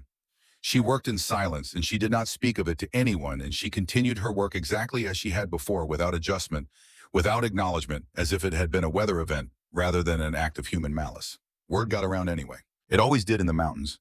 People heard that someone had broken into the cave and torn the place apart, and that the mountain doctor had put it back together without saying a word about it to anyone, and had kept on working as if it had never happened. The story moved through the hollows with a different quality than the usual news, slower and more careful, the way people move around something they find themselves respecting against their expectations. They started calling her the woman who doesn't break. Nora never used the name herself, but she wrote it in the margin of the notebook, small at the bottom of a page of plant records, and drew a single line under it. Opal Tully died in the winter of 1943. Nora found her on a Thursday morning in early December, climbing the ridge at first light to bring the old woman a jar of the boneset infusion she had been taking for the joint pain that had worsened with the cold. The cabin was quiet in the way that cabins are not usually quiet when someone is inside. The stove had gone cold. The door was not latched. Opal was in her rocking chair by the window that looked out over the 30-mile view of mountains. She was sitting upright, her hands folded in her lap, and the cup of sassafras tea on the table beside her was half finished. Her eyes were closed. She looked entirely peaceful. She looked like a woman who had decided to stop and rest, and had found the resting so complete and satisfying that she had stayed. Nora sat on the floor beside the chair for a long time. Outside the window, the mountains went on, ridge after ridge. In the cold morning light, the same view Opal had looked at every morning for 40 years, the view she had chosen and stayed with, and known in every season and every weather.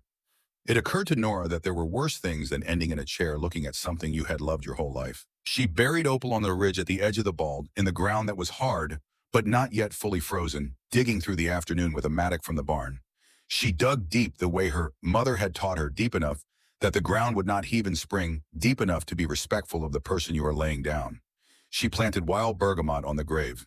It was the plant Opal had loved most, the one she always stopped beside on the trail to smell, the one she had told Nora smelled like something that had decided to be cheerful regardless of the circumstances it found itself in. Nora stood at the grave in the late afternoon with her hands at her sides and the mountains going blue in the failing light all around her. She did not cry, not because she was not grieving. She was grieving with a completeness that surprised her, a grief that was not only for the old woman herself, but for the mother it brought back and for all the other losses that had accumulated like sediment over the years, pressing down on whatever was underneath. She was grieving for all of it at once, which was both more and less than grieving for one thing at a time. But she had learned in 6 years on that mountain that grief and work were not opposites. That grief was something you carried in your hands while you worked, not something you set down first.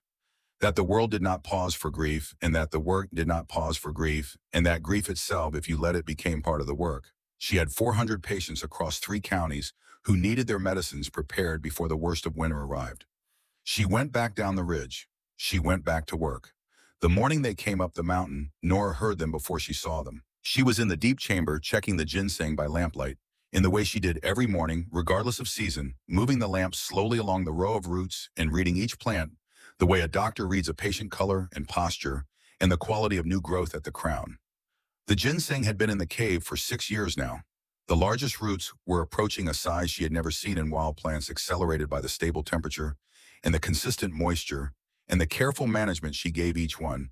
And she had begun to think that what was happening in these chambers was not just horticulture, but something closer to what the pharmacology text called controlled cultivation, a thing distinct from wild harvesting in ways that were beginning to interest the part of her mind that never fully stopped working, even when the rest of her was doing something else. She heard footsteps on the trail. Not one person. Several. Moving slowly, the irregular rhythm of people unaccustomed to the grade, stopping and starting in the way of lowland people on mountain trails. People who had not grown up walking slopes like this and who were learning in the moment what their knees thought about it. She put down the lamp and went to the entrance passage and squeezed through and stood outside in the January morning. The sky was the particular white of a sky that has not decided yet whether to snow, holding its options open, committing to nothing. The trees were bare, and the trail was visible for a quarter-mile below where it switched back up through the second-growth hardwoods. She could see them clearly. 4 people. A man in front, older, moving with the deliberate care of someone whose knees were giving him trouble on the grade, but who had decided the trouble was beside the point of why he was here. Behind him, 2 men she recognized, vaguely faces from the Evarts Crossroads store. Behind them, a woman in a dark coat. Nora stood at the cave entrance and watched them come. She recognized Declan Pruitt while they were still 200 yards away. He was thinner than she remembered, his hair fully white now, and he moved like a man carrying something heavy that was not in his hands. The woman in the dark coat she identified as Winifred Cope, who had been the school teacher in Harlan for 20 years, and who Nora remembered as someone who had always looked at her with an expression of complicated sympathy that she had never quite known what to do with. They climbed the last steep section and stopped at the edge of the clearing in front of the cave entrance. None of them spoke immediately. They stood getting their breath back and looking at the cave, at the framed entry structure, at the shelves of drying herbs visible through the opening, at the woman standing in front of it all. Nora looked at them. She did not speak first. Declan Pruitt took off his hat. He held it in both hands in front of him, which was a gesture so old and so specifically Appalachian in its meaning that it required no translation. It meant, I am here without armor, and I know it. Influenza, he said. It came through 3 weeks ago. It's bad. His voice was the same voice she remembered from 7 years of sitting across the supper table from him in silence. Low and careful, a voice that had spent so long saying nothing that it had forgotten how to be easy with words and was doing its best with them now. 3 dead, he said. Emmett Suttles, old Marvine Holt, and a boy. He stopped. Daniel Sutton, 4 years old. His mama carried him from house to house for 2 days looking for someone who could help. He stopped again. The Reverend is down with it. Most of the Bledsoe families. The nearest doctor is 40 miles and there's no gasoline for the trip. He looked at her directly for the first time. We need your help, Nora. She heard the name. He had used her name, not girl, not child, just the name she had been born with, the name her mother had given her. She noted it the way she noted everything, without visible reaction, filing it for later consideration. She looked at the four of them standing at the edge of her clearing in the white January morning. She looked at Declan's hands on his hat brim, the knuckles reddened from the cold and the climb. She looked at Winifred Cope's face, which had the specific expression of a person who has rehearsed several things to say and has decided in the moment that none of them are adequate.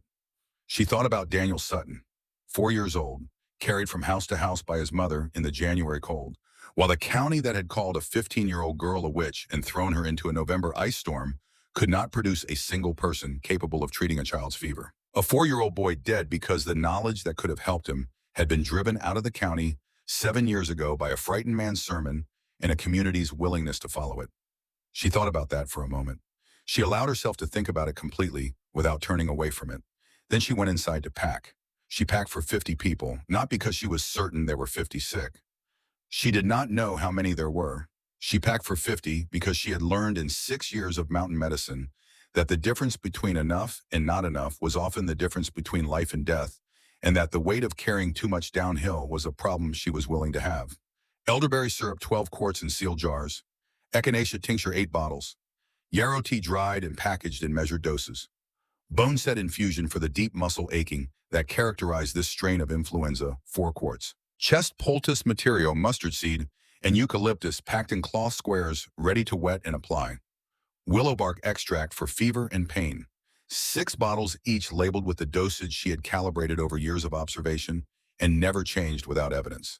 Wild cherry bark syrup for the cough that always followed the fever, because the cough was often what killed, in the end, the exhaustion of sustained coughing, breaking down the remaining defenses of a body already depleted by fever and inflammation. She packed cheesecloth and a brass scale and 3 additional measures in her mother's notebook. She was ready in 40 minutes. Winifred Cope stood in the workshop watching her pack with an expression that kept shifting between gratitude and something more complicated, the expression of a woman examining her own conscience and not entirely satisfied with what she is finding there. I need you to know, Winifred said, that not everyone agreed with what happened. Nora wrapped a jar in cloth and set it in the crate. I know, she said. It didn't help much at the time. She said it without heat. It was simply a fact offered as facts were offered for the record, without embellishment and without invitation to argue. Winifred was quiet for a moment. No, she said, it didn't. Nora lifted the crate. It was heavy. She adjusted her grip and carried it to the entrance. Tell me everything you know about the cases, she said. Onset, progression, who's been exposed to whom. I want to understand what we're dealing with before we get there. Winifred Cope straightened slightly, the instinctive straightening of a woman who has been given something useful to do. She was a woman who had spent her adult life organizing information for students who did not always want it, and the request activated something in her that the situation so far had not. She talked for the entire 4 miles down the mountain. Nora listened and did not miss a word. Harlan County looked the same and entirely different. The same storefronts on the main street, the same mountains rising above the town on every side, the same quality of winter sky sitting low over the hollows. But the streets were quieter than a January Tuesday. In a coal town should be the specific stillness of a community that has pulled inward, each household managing its own crisis behind closed doors, not yet knowing which houses are the ones to avoid and which are the ones to seek. She walked through it carrying her crate. People watched her from windows and porches. She recognized faces from 7 years ago that had aged into themselves, children grown old, people grown older, the particular aging of people who have lived hard in a difficult place and show it in the set of their shoulders as much as in their faces. She kept her eyes forward and her pace steady. She went to the Sutton house first. Margaret Sutton opened the door before Nora knocked. She was a young woman, late 20s, and she had the specific devastation of a mother who has buried a child recently and has not yet found anywhere to put it. The grief, so large and so new that it had not yet found its shape, was still formless, still capable of arriving from any direction without warning. She stood in the doorway and looked at Nora and did not speak. Nora looked back at her. I'm sorry about Daniel, she said. I'm sorry I wasn't here sooner. Margaret Sutton nodded once, a small, precise movement that contained everything she was not capable of saying, all of it compressed into the single motion. Tell me who in this house is still sick, Nora said gently. We'll start here. The 3 weeks she spent in Harlan County would become in the years afterward one of those periods that compresses in memory, not because little happened, but because so much happened, and it happened so continuously that the mind trying to hold it all eventually imposes a kind of order on it that the living of it did not have. She moved through the town and the surrounding hollows systematically the way she moved through the cave, each morning room by room, reading each patient with the full attention she had trained herself to give. She kept a running count in the notebook cases, seen treatments administered, responses observed, adjustments made. She adjusted her protocols within the first day, increasing the yarrow concentration for the high fevers, and adding bone set to every regimen rather than reserving it for the worst cases because the worst cases were almost everyone.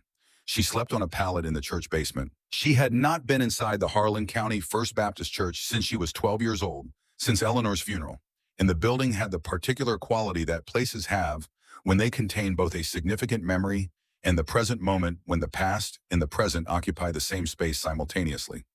She lay on the pallet in the dark and looked up at the low ceiling and listened to the building settle around her and thought about Eleanor in the blue dress and the congregation filing past and the way grief, when it is large enough, makes the ordinary world strange. She rose at intervals through the night to check the sickest patients.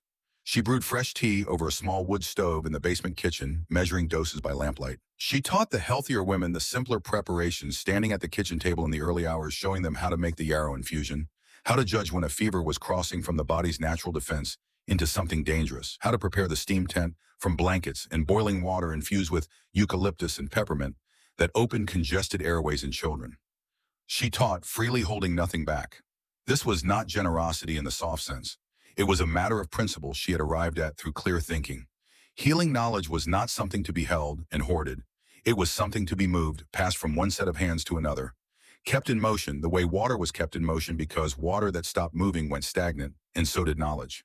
Knowledge that existed in only one place was vulnerable.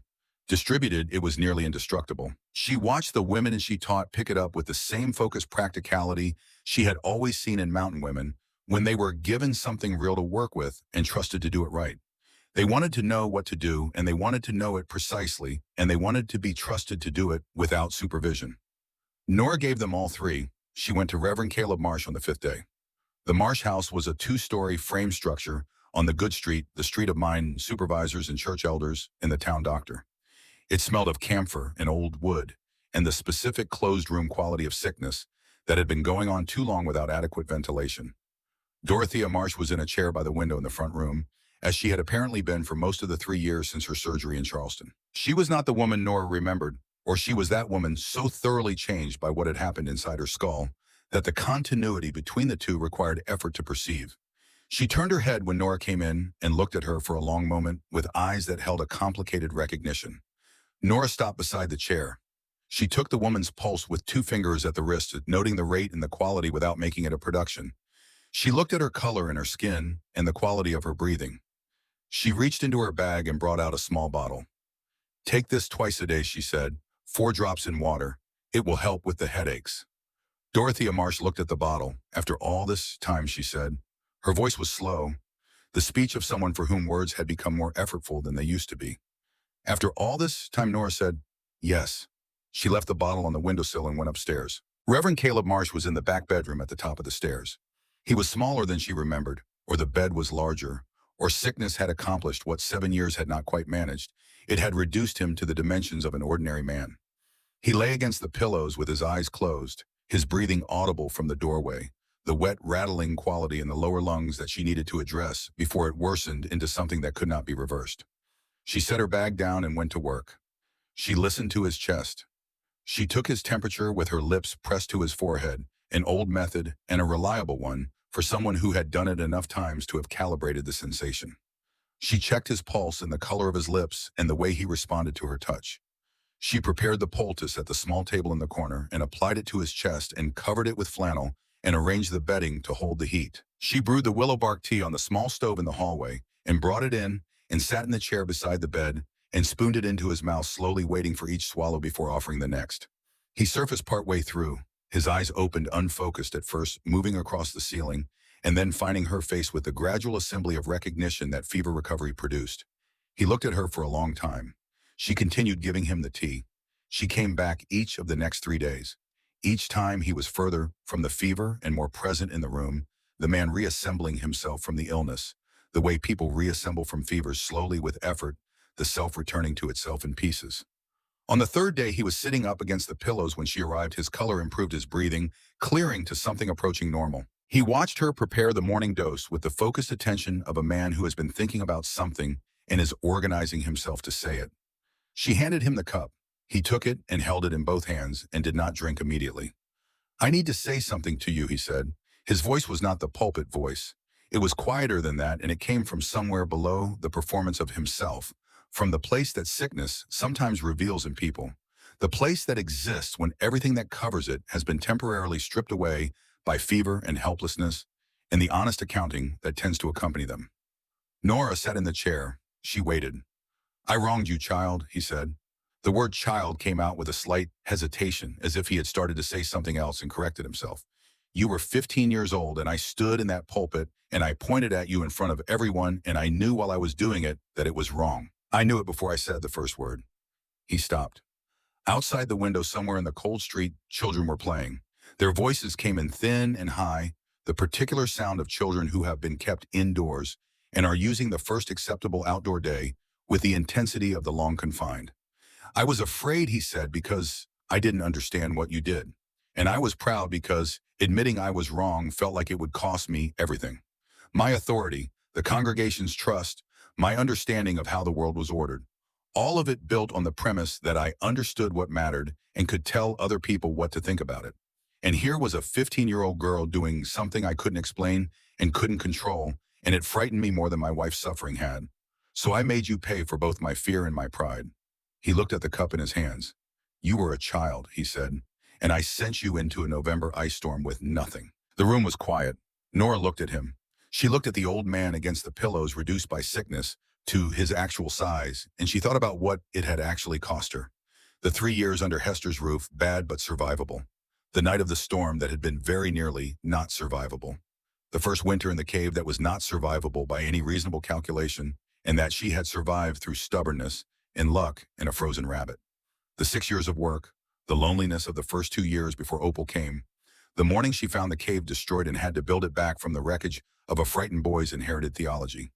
She thought about Eleanor's garden, taken down before Nora was born, the knowledge driven out of town and compressed into a notebook, because a younger version of the same man had stood in the same pulpit and pointed. She thought about all of it in approximately the time it takes to draw a full breath. Then she reached into her bag and brought out her mother's notebook. She held it for a moment. 63 pages of Eleanor Whitfield's careful handwriting, and every margin filled now. With Nora's own additions, the two voices woven together so thoroughly in some places that you could not tell where one ended and the other began. Mother and daughter in continuous conversation across the years and the distance of death.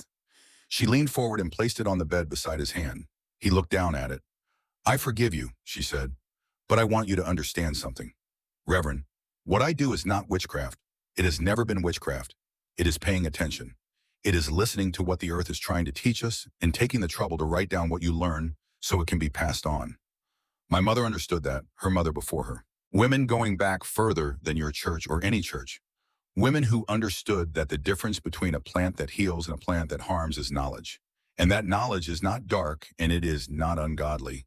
It is the most faithful thing a person can do with the world they were given. She let that sit in the room for a moment. You nearly destroyed something precious because you didn't understand it. You nearly made sure it ended with me that everything my mother and her mother and the women before them had accumulated over generations would stop with a 15-year-old girl in the mud. I need you to promise me something. Promise me you will not let that happen again. Not to me. Not to anyone who comes after me. Not to any woman who knows something you don't understand. He looked at the notebook beside his hand. He did not reach for it yet. He looked at it the way you look at something, you need to pick up, but that will cost you something to hold. That will require you to become slightly different from what you have been in order to hold it properly. I promise, he said. It was almost a whisper, but it was clear and it was direct, and it was the voice of a man who understood what he was saying. She looked at him for one more moment. The winter light came through the window and fell across the quilt on the bed and made the old man look in that ordinary illumination very small and very tired and fundamentally alone with the accounting of himself. She stood up. She went to the door. She did not look back. she found Declan Pruitt waiting at the bottom of the stairs. He was sitting on the second step from the bottom with his hat in his hands in the posture of a man who has been waiting a long time and has made his peace with the waiting. He looked up when he heard her on the stairs. He reached into the inside pocket of his coat. He brought out a package wrapped in brown paper. The paper creased and slightly worn, the creases of something that has been handled many times over a period of years, taken out and looked at, and put back again, the physical record of a decision carried a long time before being acted on. He held it out to her. She took it. She unwrapped it, standing there at the foot of the marsh staircase. Her mother's Bible. The red clay had been cleaned from the cover with care. Someone had treated the leather with oil more than once by the quality of the conditioning, maintaining it against the drying and cracking that would have destroyed it in 7 years otherwise. The pages were intact, slightly wavy from the moisture of that November puddle 7 years ago, but intact and legible, every page present. She stood with it in her hands. "I couldn't speak up," Declan said. His voice was low and aimed at the floor. "I know that's not an excuse. I've had 7 years to understand that it's not an excuse. I've had 7 years to understand exactly what it is, which is cowardice dressed in a suit of helplessness. But I couldn't speak up, and I couldn't let it sink." He stopped. "So I kept it," he said. "I kept it until I could give it back." Nora looked at the Bible in her hands. She thought about the scrap of paper that had appeared in her coat pocket in the attic at Hester's house, Opal Tully's name, and the ridge above Darnell's Hollow, and the line she had read by candlelight, "She knew your mother." The note that had guided her north through the storm, and through the mountain, and into the rest of her life. She had always known without allowing herself to be certain whose handwriting that had been. She looked at Declan Pruitt sitting on the bottom stair, with his hat in his hands. This man who had practiced silence so long it had become his nature, and who had twice done the only brave thing his nature allowed him to do, once on a night 7 years ago, when he had written a note and tucked it into a coat lining and retrieved a Bible from the mud, and once today climbing a mountain on bad knees to return what he had kept. She sat down beside him on the stair. They sat there for a while without speaking, which was comfortable in the way that certain silences are comfortable, the ones that do not require filling, because both people understand what is in them. "Thank you," she said finally. He nodded at the floor. She went home. She went back to the mountain, and the world had shifted beneath her in the way that sometimes happens, without announcement, the tectonic kind of change that you only recognize after the ground has already moved and you are standing on different terrain than you were standing on before. People from Harlan County began making the trip to the cave, not as petitioners with the guilty, shuffling desperation of the delegation in January, but as neighbors. Ordinary people who knocked at the cave entrance and asked ordinary questions and listened with the attention of people who had decided to actually hear the answers, rather than simply wait for a pause in which to assert what they had already decided. Some came to learn. Nora taught them all. She met Garrett Hale in the spring of 1945. He had come back from the European theater in November of 1944 on a troop transport that docked in Baltimore in the gray November rain, and had spent the winter at his mother's house 2 hollows east of Harlan, trying to remember how to sleep without listening for things that were no longer coming. His mother had been writing him letters throughout the war, the kind of detailed accounting of local life that mountain mothers write to sons in distant places, and those letters had mentioned more than once the woman in Darnell's Hollow. He climbed the mountain for the first time on a Tuesday morning in April, arriving at the cave entrance with the deliberate, unhurried quality of a man who had learned somewhere in the past 3 years not to waste motion, that every movement had a cost and a purpose, and the two needed to be in proportion. He was tall and lean, with carpenter's hands, the hands of someone who has worked wood long enough that the wood has left its mark on him, and the eyes of someone who had seen enough of certain things to have permanently recalibrated what mattered and what did not. He looked at the cave entrance and the frame structure around it, and the visible organization of the workshop beyond. He looked at it the way a craftsman looks at another craftsman's work, reading the decisions, understanding the constraints, finding where he would have done the same and where he would have done differently and why. Nora came out of the entrance and found him studying the doorframe joint. "Good mortise," he said. "Who built this?" "3 men from Bledsoe," she said. "They did the framing. I did the design." He looked at her. "The design is better than the execution," he said. She considered him for a moment. "I know," she said. "I didn't want to say anything. They carried the lumber up the mountain." He almost smiled. It was the kind of almost smile that meant the full smile was available, but was being held in reserve, which she would come to understand was simply how he was a man who did not deploy warmth carelessly, but who, once he had decided to give it, gave it completely. He came back the following Tuesday, and the one after that. He brought tools, and he fixed the doorframe joint without being asked, and then he fixed the shelving brackets in the workshop that had been slightly misaligned since the Bledsoe men built them, and then he looked at the seed bank she had described to him one afternoon when they were working in the cave together, and said nothing for 3 days, and then came back with a design for a proper climate-controlled storage chamber that used the cave's natural temperature differential in a way she had not thought of using. The difference between the deep chamber and the main chamber to create a passive cooling system that would keep seeds viable longer. She watched him work with the specific attention she gave to things she was trying to understand. He was a man who expressed himself most completely through what he built. The quality of care in the work was the quality of care in the man, and it was considerable, and it was consistent, which she valued more than the quality alone. They were married in September of 1946 on the ridge above the hollow, on the pod where Opal Tully had lived, and where the long view stretched to the horizon in every direction, with wildflowers on a makeshift altar that Garrett had built from 2 sawhorses and a plank, and which was, she noted when she walked toward it, perfectly level. Opal Tully's rocking chair sat empty in the front row, with a sprig of wild bergamot on the seat. Some absences deserve to be honored. Some people deserve to be present at the things they had made possible. Together that winter, Garrett built a classroom into the expanded cave, a proper framed space with a long table and benches and a small wood stove and a chalkboard he had salvaged from the closed school in Bledsoe, and hauled up the mountain on his back over 2 trips declining help, because the mountain was, he said, something he needed to do at his own pace. Nora held teaching sessions there every week for anyone who wanted to learn, and she taught them all without condition and without charge and without holding anything back, because the knowledge was not hers to hold.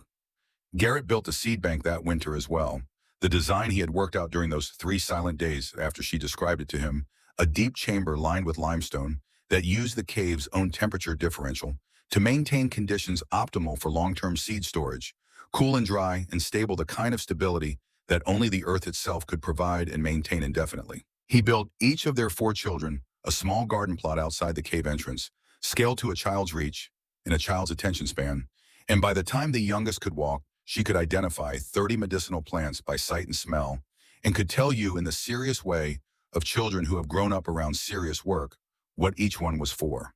The years that followed were the years of building. Nora wrote, she had been writing all her life in margins and on borrowed paper and in notebooks ordered from Lexington, but in the late 1940s and through the 1950s, she began to synthesize, to take the accumulated knowledge of her mother's notebook and Opal's 14 notebooks and her own 2 decades of practice and her medical texts and her pharmacology books and the daily records she had kept since the cave, and find the underlying structure. The principles that connected individual observations into something teachable, the pattern that ran through all of it. The result was a book. She called it The Mountain Healer's Guide. It was modest in physical form, printed at a shop in Harlan, and bound in cloth covers that Garrett stitched himself 140 pages with botanical illustrations. She drew herself in the careful, detailed style her mother had used, each illustration, accompanied by notes on identification, cultivation, harvest timing, preparation, dosage, and the specific conditions for which each plant was and was not appropriate. It contained no claims that could not be supported by her own records across hundreds of patients. It contained no remedies that had not been tested and observed and adjusted over years of practice. It was, in other words, a record of a mind that had paid close attention to the world for a very long time, which was what Eleanor's notebook had been, which was what Opal's notebooks had been, which was what the women before them had been making all along without calling it anything in particular. It was passed from hand to hand across southern Appalachia until the pages were soft and fell apart and had to be carefully recopied. Some of the copies were better than the original. Women added their own observations in the margins, their own corrections and additions and disagreements, and these annotated versions became their own kind of documents, records of a distributed intelligence that had been operating in these mountains for longer than anyone could trace. Nora read some of the annotated copies when they came back to her and wrote down the additions she had not known, and felt something she recognized as the particular satisfaction of a system working exactly the way it was designed to work. By the 1960s, the Mountain Medicine Workshop supplied herbal preparations to communities across southern West Virginia and into parts of Virginia and Kentucky. Nora had personally trained more than 200 women in the practice of herbalism, not as dependents of her knowledge, but as independent practitioners carrying their own portion of it in their own directions. She continued to order books from Lexington. The shop was under new management, now had been for 15 years, but the practice of occasionally tucking an additional title into the order with a handwritten note had continued past from Lucinda Cross to her daughter, and then to a young man who had inherited the business and apparently inherited the habit, along with the inventory. In 1971, a team from the State University arrived. They came with clipboards and careful courtesy, in the particular posture of academics who are prepared to be respectful of something they expect to find primitive, which is a posture that has a very specific quality that experienced people learn to recognize. They had heard about the operation through a paper trail that ran from a mention in a regional public health report to an inquiry from a federal researcher to a conversation at a conference that had eventually produced funding and a mandate. They arrived expecting folk medicine. They found a pharmaceutical laboratory. Not in the architectural sense. The cave was still a cave, the workshop still rough sawn boards and glass jars, and a chalkboard covered in Nora's small, precise chalk notations. But the operations it contained, the cultivation protocols refined over 30 years of observation, the extraction methods developed empirically through direct outcome measurement, the quality control procedures, the dosing records maintained with the consistency of a clinical trial, constituted something that the pharmacologist, whose name was Dr. Raymond Gall, had to stop and reassess his categories to properly describe. The active compounds in Nora's plants were real and measurable. Her extraction methods were pharmacologically sound, in some cases more efficient than standard laboratory procedures because she had arrived at them by observing what worked rather than by deriving them from theory.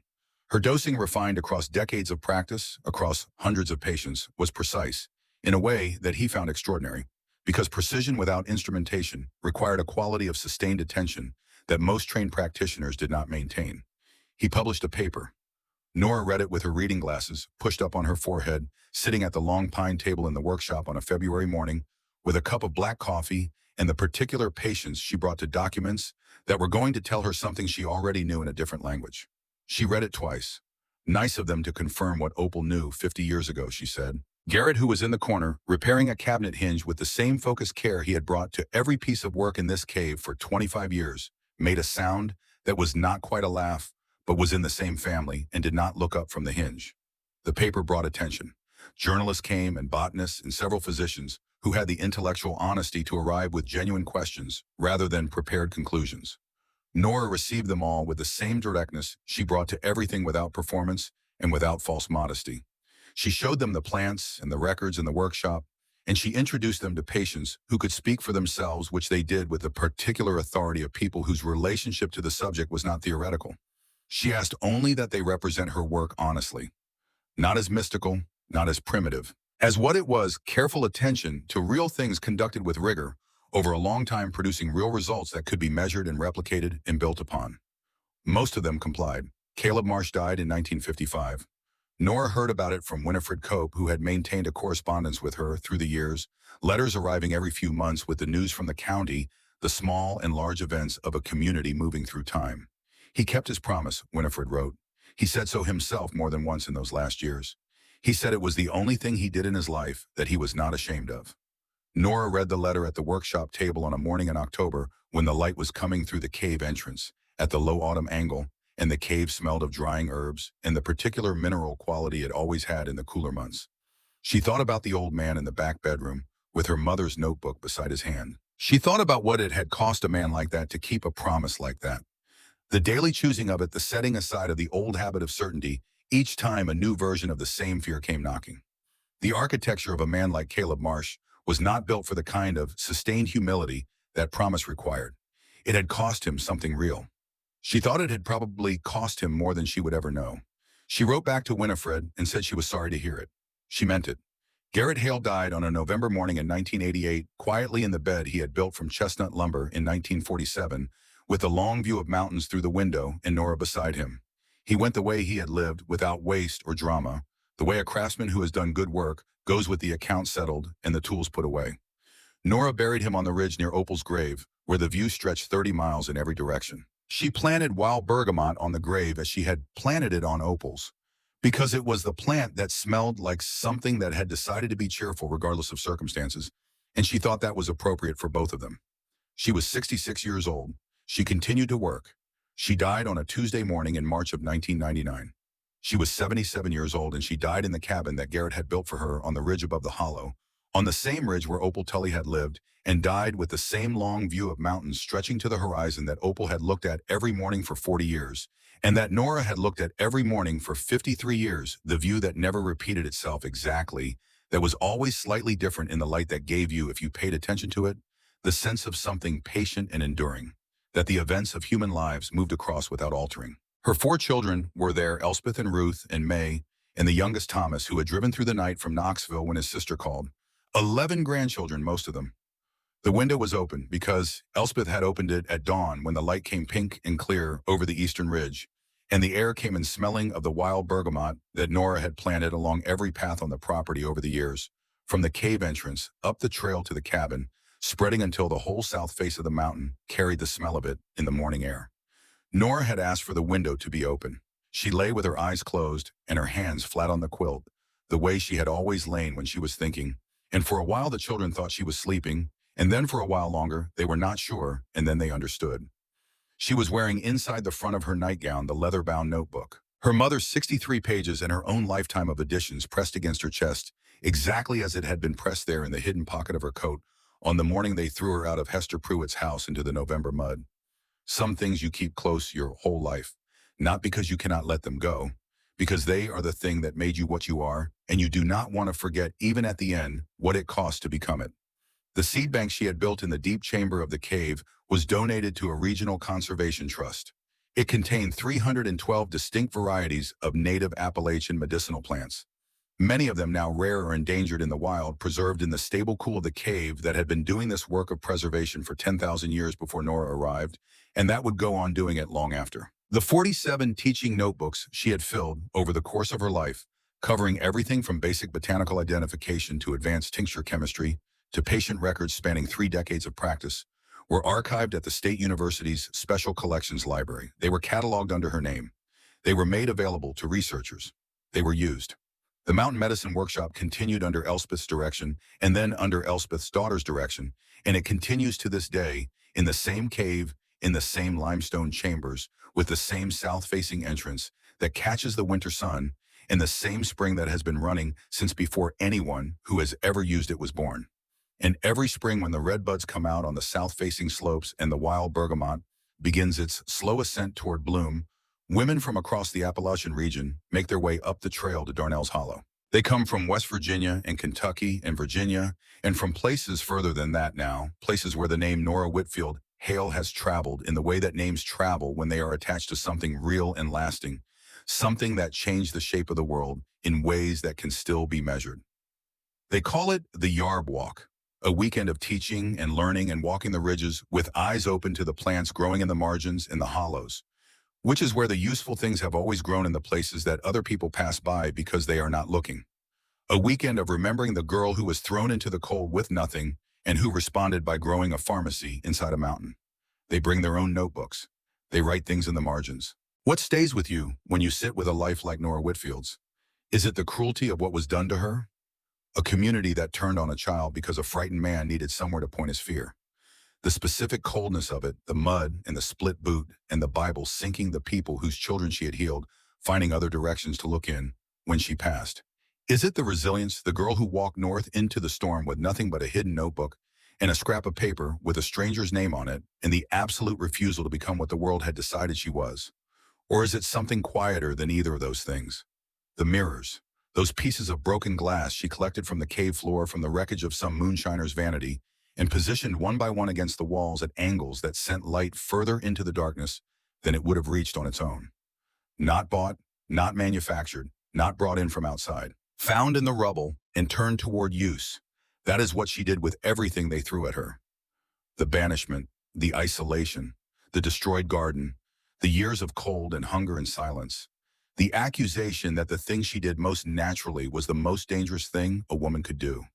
The inheritance of a mother who had been made to tear down what she built and who had put everything she knew into a notebook and given it to a daughter who would not be made to do the same.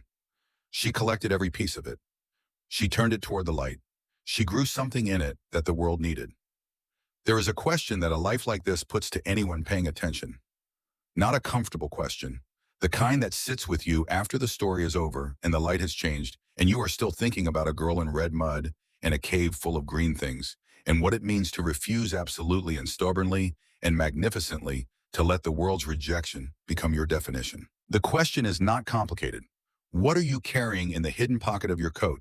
What has been given to you or taken from you or thrown at you like something worthless that you have not yet turned toward the light? What knowledge, what skill, what way of seeing the world, what understanding of how things grow or how things heal or how things might be different if someone would only pay close enough attention has been dismissed or ridiculed or declared dangerous by people who were simply afraid of what they didn't understand because the mountain is already there. It has always been there. The cave is waiting with its south-facing entrance and its natural spring and its limestone walls that have been storing heat and holding things safe since long before any of us arrived. And the only question that has ever really mattered is whether you are willing to dig.